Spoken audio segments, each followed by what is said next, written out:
And I think that's what we're talking about. We're talking about things that are human necessity that are now considered luxuries. It is a human necessity to be heard by the people that are caring for us. That's a human need. We without our stories, without our narratives, we don't get better.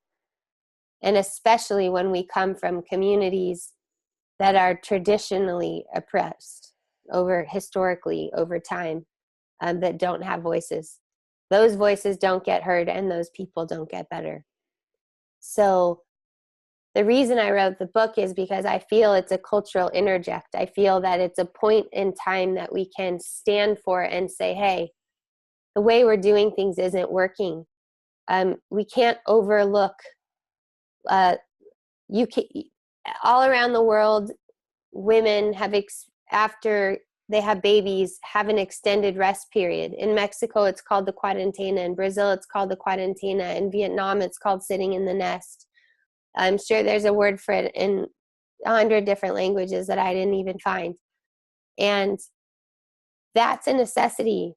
So when you skip over it, people get sick and they get depressed and they have no place to carry them, to capture them. So we can look at it from a soul perspective and a rites of passage perspective. When people do their trip to the mountaintop, which is birth. Our birth is the body is the sacrificial rite. Our body is the sacrificial space.